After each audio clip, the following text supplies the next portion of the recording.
Yeah. but really that drive to make that change for the next generation, and even hopefully still also for myself. That is the key. That is why I'm in here. And the same for corporate, right? I remember, I think it was 2020 because it was still during Corona, and the company was presenting their leadership team, and it was online, and that was the first time that they had a Black female VP in the leadership team. Hi, my name is Orlando, and you're listening to Cooking Back to Our Roots with my mom, Vivian Aqua, the DEI consultant at Amplify DEI. My mom will be talking to different guest speakers from the African diaspora in the Netherlands. The podcast is not just about food, but also about connecting the conversation with our roots and cultivating a deeper appreciation for our shared heritage. Welcome, Shenin, to the Cooking Back to Our Roots podcast. And I'm curious about who you are and what you do. Can you share this with the audience as well? Yes. So first of all, thank you for having me. I was looking forward to having this discussion with you and being a guest on your show. So indeed, my name is Shenin Lebrun, 43 years old, born and raised in Amsterdam. And right after university, I started working at Nike, European headquarters in Hilversum, and I kind of worked my way up the corporate ladder from rookie assistant, junior, very junior, to EMEA director. Stayed there for about 18 years. So most of my career spent working for this one employer. And 2 years ago, I took a big leap and founded my own business, Hustle & Heart Consultancy, which is a career development agency. So I really help different corporates to value their top talent and really focusing on underrepresented groups. Besides that, I'm also a mother to Soralisa, who's turning 5 in a couple of weeks. Biggie, that's insane in my culture. And I'm also a mentor and a speaker, DEI advocate, and do a lot around female leadership. So that's kind of me, in a nutshell. I am going to add something because there is something that I do want to share with the audience as well, is how I've got to know Shenin. So Shenin is a multi-talented entrepreneur. That's how I got to know you. And then she also produced. She's a producer. She's a film producer. Yes, people. She is the Dutch version of Ava DuVernay. Yeah. This woman, she works at Nike at the time.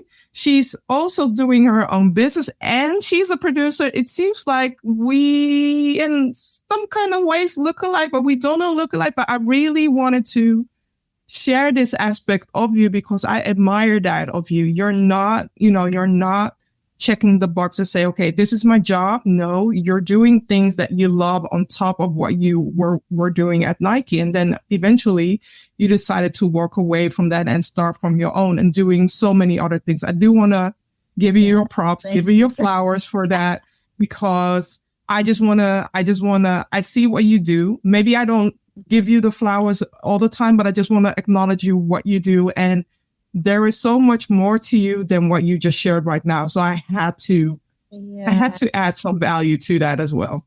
Yeah, indeed. It's always as TV and film producer, it always comes like second or third, or sometimes I forget because it's such a difficult business, right? It's such before you have success or before you realize something, before one idea turns into a movie or a series, it takes years.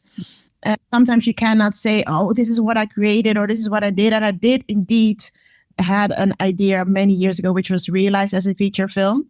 And indeed, in 2021, I decided if I really want to change that business, because I'm in this business, not because my dream as a young girl was to become a TV and film producer. My ambition is just to make this industry more diverse. To do that, you need to kind of be a producer and produce the content that you want to see. Otherwise, it doesn't work. So that's why I decided also in 2021, when I left all the security in the world behind me, to also become a TV and film producer. And I do that together with a business partner. You see how much value you're adding right now? I'm just like, the moment I talked about producing, there was this light bulb going up on you. And that's why I wanted to share this as well. We can be so much more than the job role or the title that we put upon us, right? As long as we are doing something that fuels us, I believe that we can conquer the world. But besides that, maybe we can talk about it later. Yeah. I do want to know, I know, but the audience doesn't know, maybe doesn't know it yet, but I do want to share, where are your roots from? Yeah, so my roots are from Suriname. So both my parents are from Suriname, and in Dutch you always say, so wie is je vader, wie is je moeder? So who's your father, who's your mother? So my mother is Elaine Lebrun, born and raised in Suriname, Paramaribo. And my father is Mario Obel, and he was born and raised in Para in Suriname. And both of them came to Holland to study and to create a better life for themselves, and stayed. I was born and raised here. And both my parents were also teachers. Mother for children who have difficulties learning, and my father on a kind of MBO level. And so you can't imagine kind of what that role of education played in my life. In most, I think, Surinamese culture, I think Black culture overall, education is very important. It's your husband, it's your partner, right? That's how it's been portrayed. Yes. Yeah, your diploma is your first. Your diploma is your eerste man. Your degree is your first husband. That's what we raised with. Yeah. That's what my mother even now says to my daughter, who's 25. And yeah, so it played a really important role. So making sure that you get your degree. So I did VWO, and then I did my degree in international business and management. And just to become successful, you need that piece of paper. You need to, work hard and get a good job. So yeah, that Surinamese roots played a big role in how, of course, I was raised and how I'm in this world now. Okay, that's awesome. And I'm curious. I mean, I already know, but I'm curious into why you're saying yes to us having this conversation on Cooking Back to Our Roots podcast. Well, firstly, I love what you're doing. I love this initiative, the things that I see of you online. And when we catch up, I'm always amazed also with your drive and what you try to accomplish. So where I can contribute, I'm here. But also kind of the roots element, I realize that how older I get, the more I want to investigate and learn more about my roots. But also the older I get, the more I want to be connected with my community, work with my community, work for my community. So yeah, it's an age thing. I'm now 43. And I think maybe 40 was kind of the turning point of just analyzing, the first half, thinking about the second half, and then your roots play a key role in that. So just the topic of this conversation and getting older and wanting to be more connected, wanting to know more is playing such a big role in my life right now that when you asked me, I had no doubt. It was like, yes, when, where, That's awesome. And you mentioned something about that you were curious about your roots and that you were trying to dig a little bit deeper in your history. Have you done anything about that, or have you had the conversations at home with your parents about that? Yeah, so especially my mom. My dad, unfortunately, isn't here anymore. But especially definitely with my mom. And then you also realize how much she sometimes doesn't even know or get into. So yeah, and also just doing more projects that either involve people of color, Black people, Black community. Also my business now, so that Heart Consulting is predominantly for underrepresented groups. So making sure that they climb that ladder how they want, as they are, how far they want to go. And also that whole, the whole TV industry for me is also mostly about creating Black content, to be honest. It's something that I miss. I have to go to US content or in UK content to just see people that look like me in leading roles. And that shouldn't be the case. I mean, if you look at the how the Netherlands or Amsterdam or the big cities, how they are represented with people of color, that you should see that on TV. So most of the projects that I'm working on now from a TV and film production perspective are about Black people. Yeah. And that again is, linked to going back to your roots and connecting more with your roots and wanting just to see yourself in particular roles, in particular stories. so important. It's important for me now, and I want that to be different for my daughter when she is older. So yeah, I'm having a lot of conversation also with other Black people, other Black entrepreneurs. I'm also in a WhatsApp group. It's just, yeah, it's so important. It's definitely important. And also what you are saying about growing up, and we are the same age, growing up in the Netherlands, you only had the dancers, the theater, or the singers that we could look up to. And I'm just like, okay, not everybody's going to be Michael Jackson or Janet Jackson, right?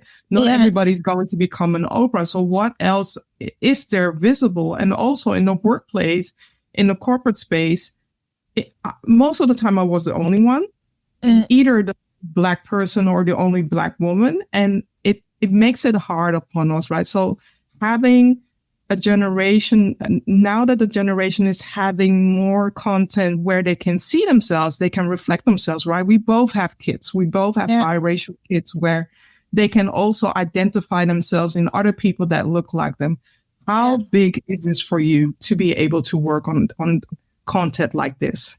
Oh, it's crucial. It's what drives me. I mean, especially in the TV and film industry, the many rejections you get, the many comments that you get, like, did you really just say that? You know, it's every day, every week. So the drive of that becoming different, and we see different content is what drives me, is what keeps me in this business. Otherwise, I would be long gone. But that drive to make that change for the next generation, and even hopefully still also for myself, that is the key. That is why I'm in here. And the same for corporate, right?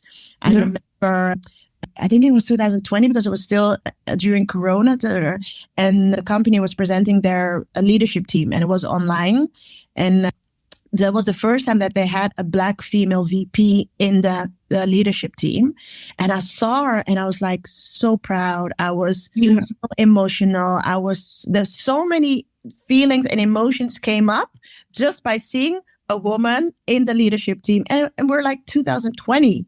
And I also emailed her afterwards saying, you know, how proud I am. And it was so special to see her. And she acknowledged, but of course, that also puts pressure on her, you know, being the first, being the only.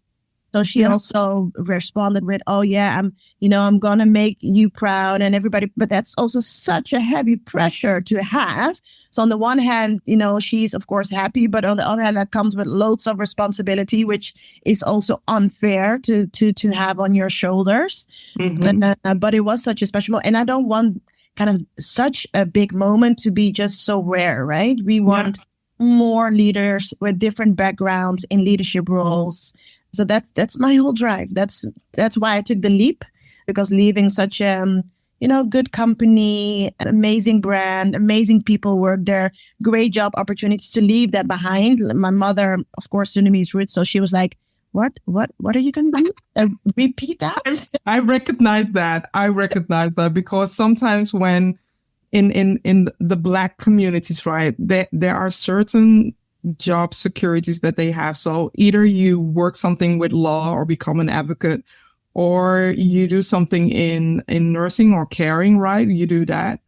And when that differs from their standard, it's just like, okay, but what are you doing? You're leaving a secure job, a full paid job where everything is done, everything is settled. You're getting your discounts on your shoes, your gadgets, your appear. You're walking away from that for what? What are you going to do? Insecurity? What? I know, right? But it was because for the first kind of generation difference was when I was 18, and I had to choose between becoming a dancer, because I did Lucia Martin, or just going to study. And it was also, I was 18, so I had nothing to say. So my mother was also like, okay, so which study are you going to do, right? So becoming a dancer was definitely not an option. And now again, having leaving all that security behind. But I do have to say that in the beginning, my mom was really nervous, and she was really like doubtful and really like, oh, this is such a huge decision. But she came through. She came along with the decision, and she kind of, put her trust in me. And I mean, she raised me, so she knows she raised me well. So I wouldn't just do something that is irresponsible. And now she's totally proud and, totally sees she's following me on Instagram. So before I had to kind of explain it, she was never clear what I do. But now she follows me on Instagram. I get no questions. It's just like, oh, that was great that she did that. So it was, she understands. She talks really proudly to other people. So it's good now. Yeah. I'm also curious about what made you shift from being an employee and an entrepreneur and all the things that you were doing to fully focus into building your own empire. Yeah, so I had hustled, and so I need to take you back then to 2012 because that was the year that my father passed away due to a sudden heart attack. Yeah. Before that, I was climbing that ladder, big steps up, sideways, and then up some more, working evenings, working weekends, and you understand the corporate life. But when he passed away, that changed everything for me. And that made me really question what I was doing, how I was approaching my career. And it changed me, to be honest. So I came back. So I was out for a while, out of business. And then I came back just a different person with more balance, with more boundaries. And it gave me back more time. But I also realized my dad was somebody who enjoyed life. There was nothing that he could say that he regretted. Nothing, because he was just enjoying every second. So when I came back, I was starting to do lots of things besides Nike, next to Nike. And one of the things was kind of the seed that is now also an art consultancy. So really helping female entrepreneurs, helping female professionals, advising, being a mentor. And I knew that after Nike, because Nike, I mean, for those who work at Nike know, for those who want to work at Nike, they also know it's an amazing company, right? So after Nike, I was like, what is after Nike? I mean, not going to be any of the competitors. It's not going to be a startup because I'm so used to the golden kind of the bubble and everything being there. And so I knew it was going to be my own business. So that was for me the moment. And when I started my side hustle, because people also asked me, when are you leaving Nike? Are you leaving Nike? And I never knew. I never started a side hustle to leave Nike. Started a side hustle because I wanted to have a creative outlet. Because there was so much more that I want to do. And maybe I would never have left Nike. But I think in 2012, it felt like the moment where if I want to do it, I'm going to do it now. And so it was literally a feeling. So for those who are listening and were like, I don't know, I always say your gut will tell you. When the time is right, you will jump, and you will jump because you feel I can do this. Before that, I think it's also, listening to yourself and the shoulda, woulda, coulda. You prevented the shoulda, woulda, coulda. Yeah. Instead of thinking, I should have done that 10 years ago, or I should have done this, I'm taking the lead now. I'm jumping now. Yeah, exactly. And it's scary. Yeah? Don't get me wrong. But that I was jumping, I was like, I got this. No. I'm on the same roller coaster like you. It's scary. It's not an easy feat, but there are benefits to being an entrepreneur or having your own business and setting your own boundaries and creating. From me personally, the benefit of being on my own as an entrepreneur is creating my own psychological safe space. Yeah, definitely. And I mean, there's a lot of, I say, transferable skills from when you work in a corporate setting that you can use when you're an entrepreneur. I never knew Nike was a good school for me to become an entrepreneur. But, the way you present yourself, the way you make proposals, the way you show up, the way you do storytelling, I learned that just being in a corporate setting. Yeah. Because I had no entrepreneurs around me in the family close to me that I could learn from, that I see, that I could copy, that give me the comfort of, I've seen that works. Nothing. So there are so many transferable skills that can, support you. What I'm hearing is you saw Nike as your ideal business school for what you're doing now, practically what you're doing now. And you're reaping the benefits of the skills that you learned there, but also amplified there. And you're using it now for your business. So that's amazing. And let's go back to the main theme of the show, and that is cooking back to our roots, right? So what is your favorite meal that you want to share with us? Yeah, so my favorite meal, I have a couple. Can I? Mm-hmm. Okay, you can. Well, the other guests have shared a couple, so why not you as well? Now, the first one that I really love, and I don't know necessarily how to translate, but it's rice with a kind of meat pie and pom. I don't know how pom translates into how you translate, but I don't know either. But I'll make sure to share the YouTube video how to make pom, so that people can create it themselves, or at least try and see how it's made. Right? Yes. Yeah. So also the link to this topic, it's really funny. I love eating and I love our culture and I love our dishes, but I'm not the best cook. So if people try to make pom, good on you. I just eat the best pom in the world. It's trial and error. It's trial and error. That's all I gotta say. Trial and error. But yeah, so that is one of my, pom pasta and rice is one of my favorite dishes, but also just the bruine bones, beans with rice. Yeah. Love that too. And then the other one, and that's, I think maybe my number one, is chim chim kip, so chim chim chicken, which I also love. And these were all dishes that my dad made. So it's such and I was always, as I mentioned, the eater. So I can eat all day, but I never took the liberty to look how he did it, to write down how he prepared the dishes. So that was. Yeah, that is something that I really, really regret that I didn't have. And how he did things, and that I can now do that also for myself and for my family. But those are some of my favorite dishes. Sounds awesome. Sounds amazing. Yeah. I mean, you mentioned at least one dish that one of the future episodes will definitely highlight, and that is rice with brown beans. It's the epiphany within the Suriname culture. So that's definitely a very tasty dish, personally. So, yeah. And you watched the sneak preview of Ghana. Yeah. What did you learn from watching that? And also, I'm curious to find what the highlight was for you. Well, the highlight definitely was for me when it became a vulnerable topic. When they talked about Kobe, about his wife, which he has or he's married to her and has a relationship already for 24 years. But, that it wasn't what his parents expected or maybe hoped he would come home with. And how he approached that, how he dealt with that, and how, love is something you cannot put a label or color or a culture or anything on that. I love when he talked about that topic.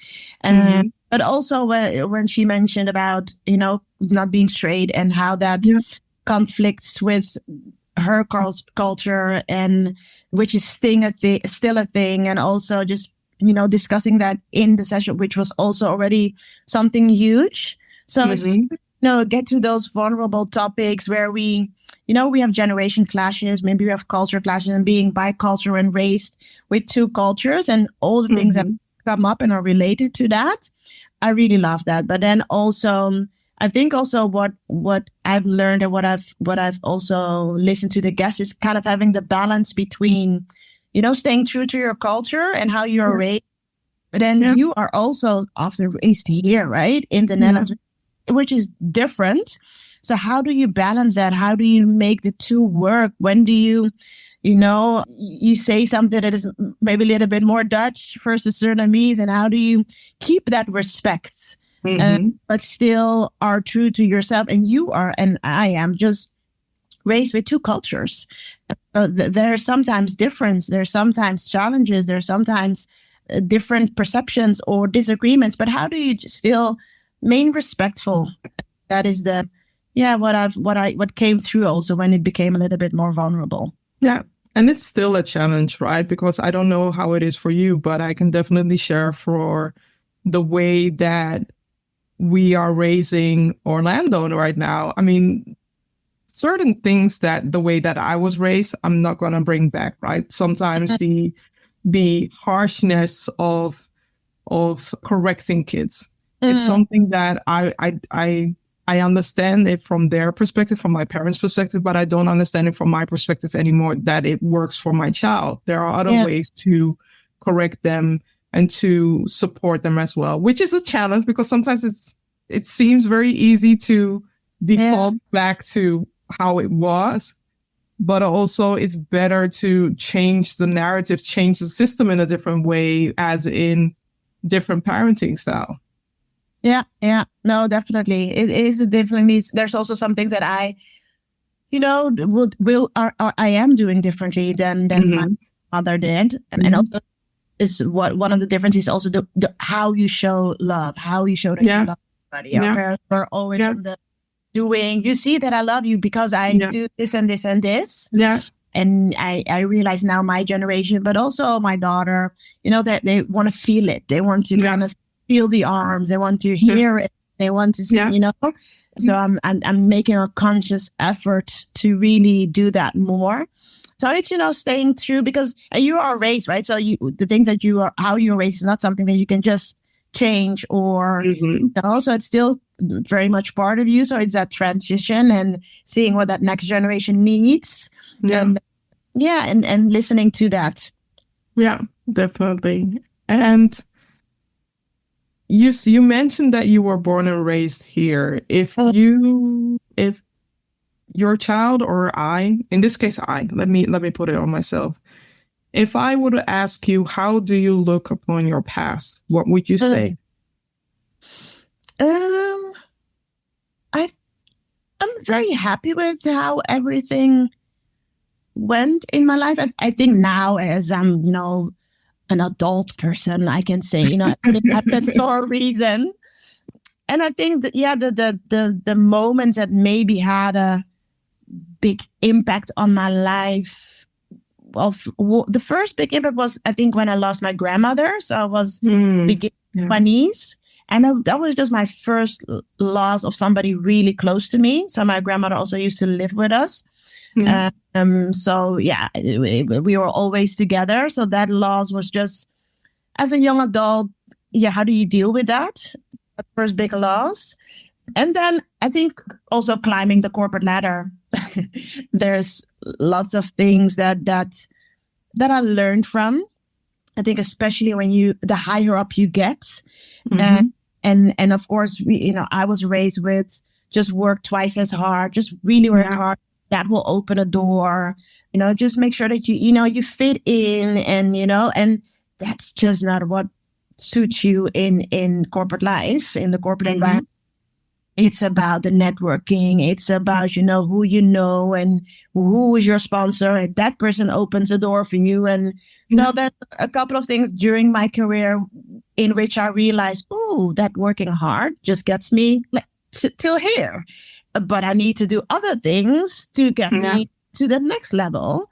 And I learned the hard way, like how you brand yourself and, how you self-promote. And those are not things that we learn from home.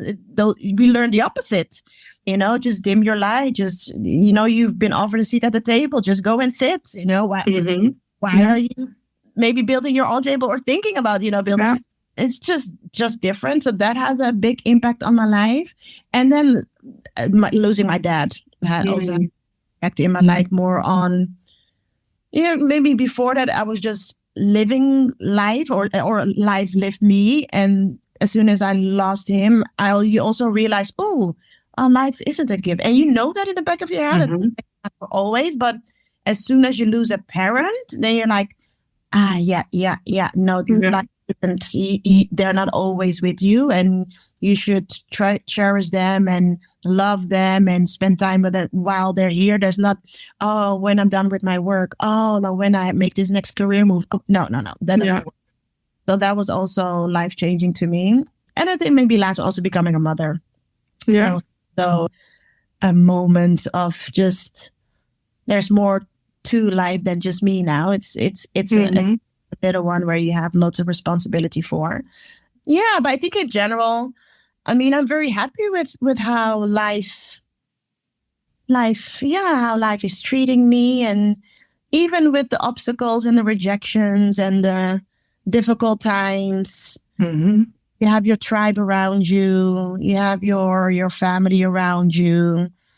And if you think, oh my God, this is the worst time of my life, then, still you get through it. So, and yeah, I think it's a famous phrase of, God puts on your plate what you can handle. True. So maybe in the beginning you think like, oh my God, why is this on my plate? God, why?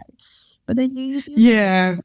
I started May with them after breaking my fall, and I'm still dealing with the challenges from that. But I do believe that there are lessons in life that are bringing you valuable teachings of life. And the way that I try to approach it, I'm not saying that it goes well every day, but I'm trying to approach it well.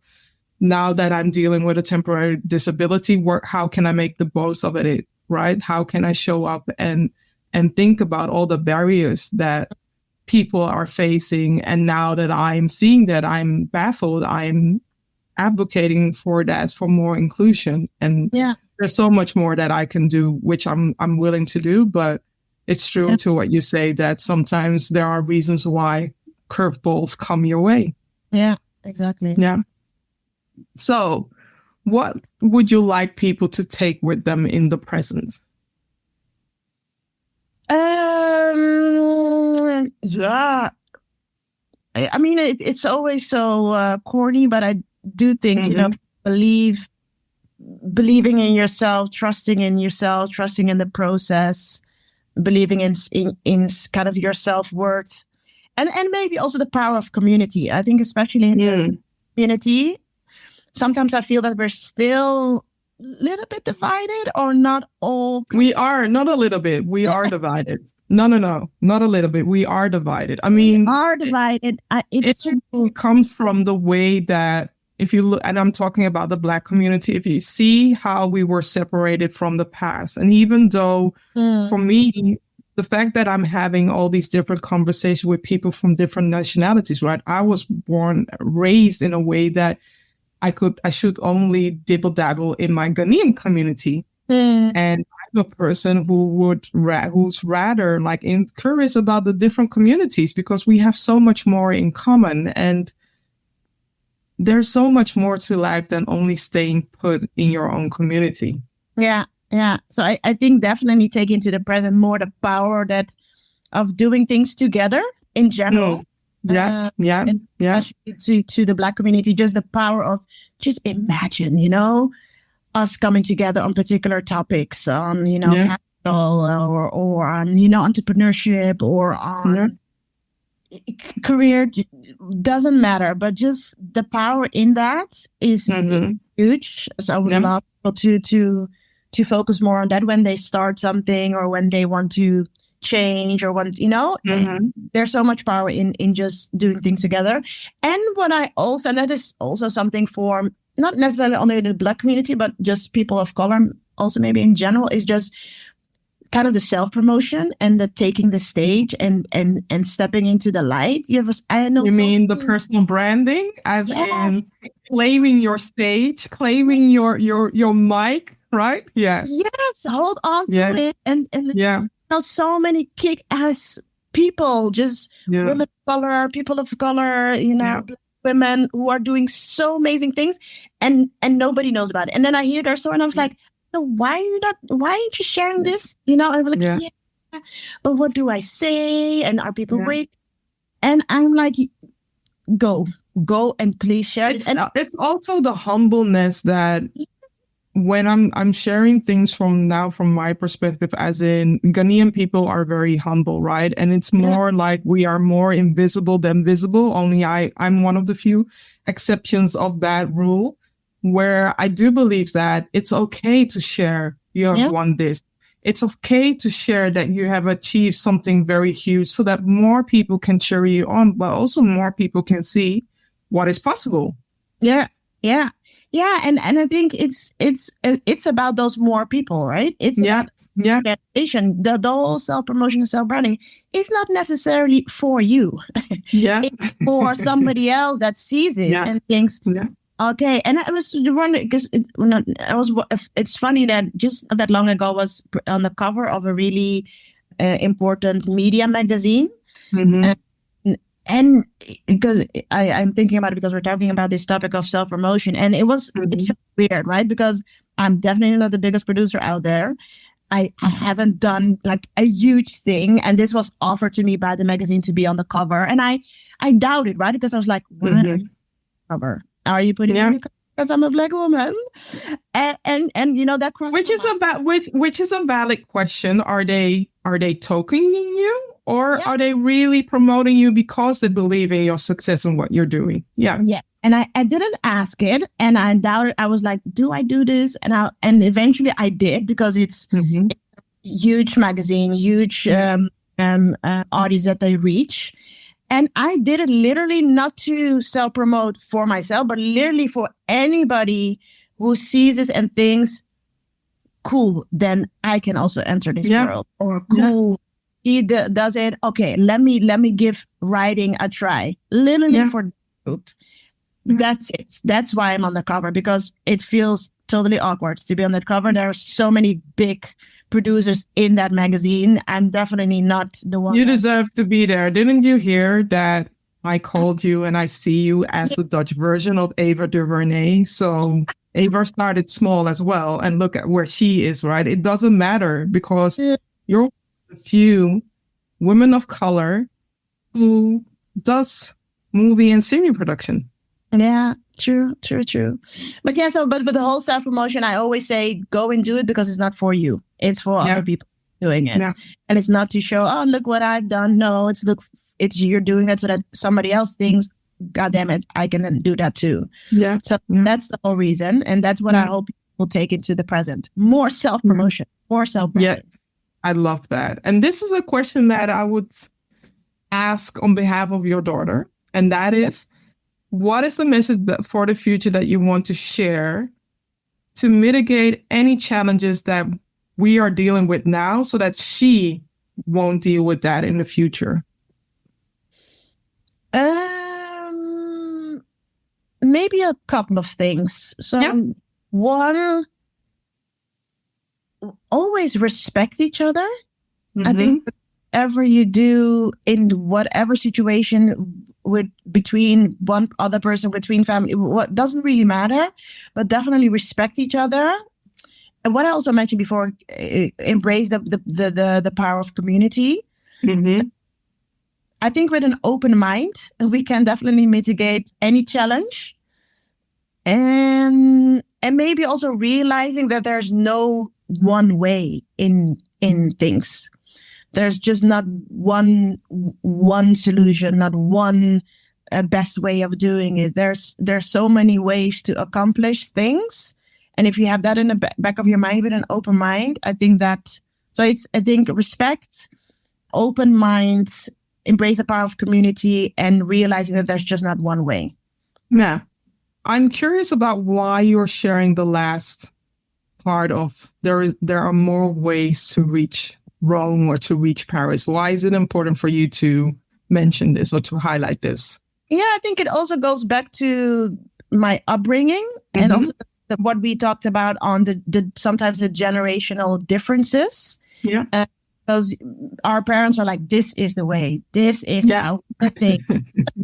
Yes. And often I realize, especially with my mom, that okay, that's your way, but this is mine, and it can also, and I think also in general, sometimes we are still thinking in our, in our boxes on this is the way to climb the ladder. This is the way to become a film producer. If you study it, and if you then get the right experience, and if you then do this, then you become a TV and film producer. No, also just have a corporate career, and then one day you think like, I think I need to become a producer because I want to make a change, and then you go to Catholic and you register as a TV and film producer.